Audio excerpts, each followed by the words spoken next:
Buckle up, friendo, this is a topic I'm deeply passionate about. When we see Vikings depicted in modern pop culture, we tend to be washed with a palette of black, grey and brown, and if we're very lucky we may see the occasional drab blue. As I'm sure you're aware, this doesn't exactly paint a historically accurate picture, so to speak. Despite my personal belief that brown is lovable in the reenactment world, we also must embrace a wide variety of vibrant colours as being authentic and accurate. Reds, blues, yellows, pinks, greens, oranges, and all the in-between weird colours, they are all on the table.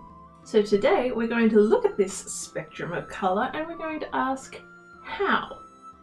Firstly, how is it possible that there is so much colour in a time period where all the clothes that we have found so far look like this, and this, and this? The first thing you need to remember is that these clothes have probably been in the ground for the better part of 800 years or more. And if you'd spent that much time in the ground, you probably wouldn't be looking fresh as a daisy either. But thanks to the wonders of modern science, we can now do dye analyses on textiles.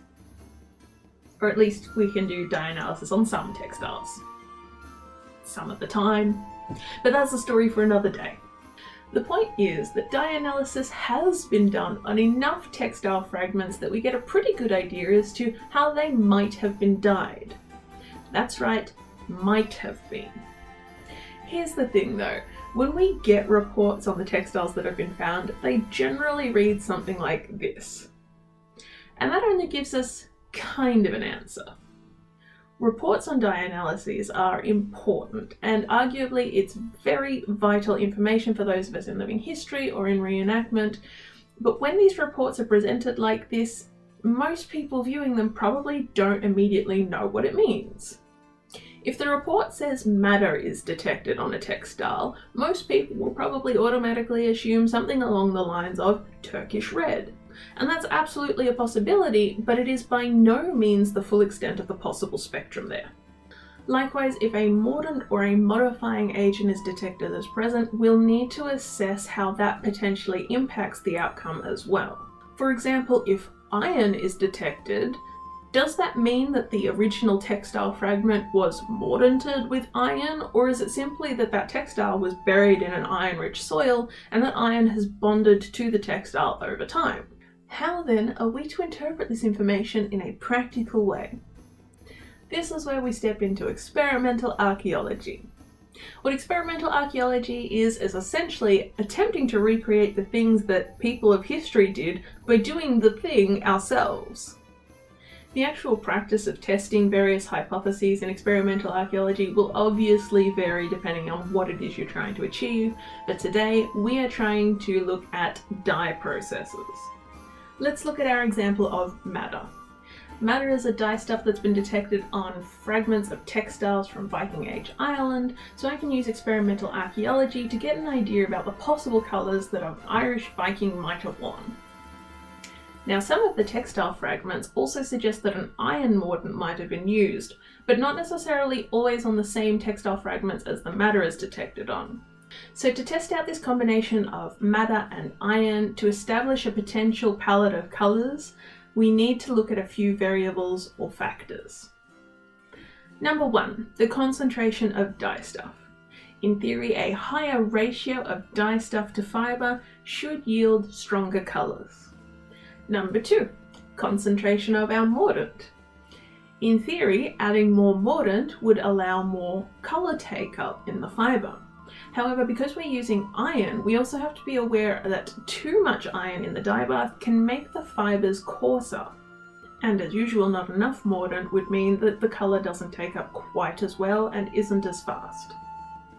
Number 3, water hardness. Now I know that term sounds a little bit oxymoronic, but it's actually kind of important to our dye. Number 4, water pH. Again, seems silly, but it does influence the colour. 5, the pot or vessel. Whatever vessel you're using for your dye has the potential to leach certain impurities or chemicals into the dye bath, which will influence the colour. Last but not least, fibre. Different fibres will absorb the dye differently, if at all. Linen is notoriously difficult to get colour to stick on, whereas wool is really, really easy. Alright, we've outlined what our variables are, now what are we going to do about it? For the purposes of this video, we are going to do 3 dye baths. Please note that it would take substantially more dye baths than that to get the absolute fullest range of potential colours, but we are on a time frame here, so we're sticking with 3. Assume a few things about all of these pots, even if I haven't specified it. 1. I used a stainless steel pot. Yes, a stainless steel pot is not historically accurate, but it influences the colour the least amount and gives me a good baseline for potential colours. Also, I used tap water. Here in Victoria, our tap water is soft water, not hard water. So that will have an impact on the colour. Also, because it's tap water, the pH is generally somewhere between 7 to 8. Also, all of the hanks of wool that I've got here, they've all been in the pot for approximately a full day and were allowed to cool in the pot overnight with the dye bath. Let's go through the 3 dye baths. Dye bath number 1 had 10 grams of powdered madder root, only half a gram of iron oxide, 10 grams of wool fibre, and 1 gram of silk fibre. The silk's just in there just to see what the difference might be. Bath number 2 had 10 grams of powdered madder, 2 grams of iron oxide, 10 grams of wool, and with this one I added in 1.5 grams of soda ash, which potentially bumped our pH a little bit, possibly up to about a 9. Bath number 3 had just 10 grams of powdered madder, 2 grams of iron oxide, and 10 grams of wool fibre. Nothing else. I know all of that may be a bit of a blur and doesn't really mean much at this point because it all sounds so similar. But there are some small differences between the 3 bars, and those small differences will make big differences at the end. I'm not going to show you the pots just sitting on the stove all day, so we're going to jump straight to the end results of these baths. As you can see, the 3 different baths produced very different results. I think these 3 colours are fantastic. If you watched my last video, you may have an inkling as to where I'm about to go with all this, because you best believe we're not done yet. Yes, we've had 1 dye bath, but what about 2nd dye bath?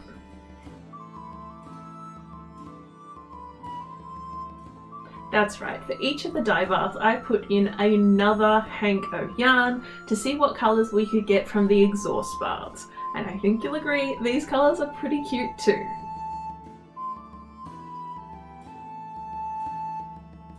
That's a pretty cool collection of colours, I think you'd agree. But what about 3rd dye baths?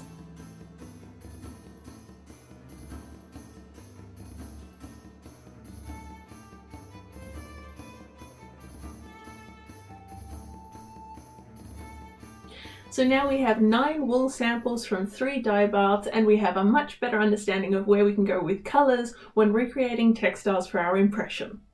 I hope you've enjoyed this video, and if you did, feel free to give it a thumbs up, comment in the comment section as to what dyes you'd like to see me work on next. But that's all I've got for you today. Thank you very much for watching. We'll see you next time. Bye for now.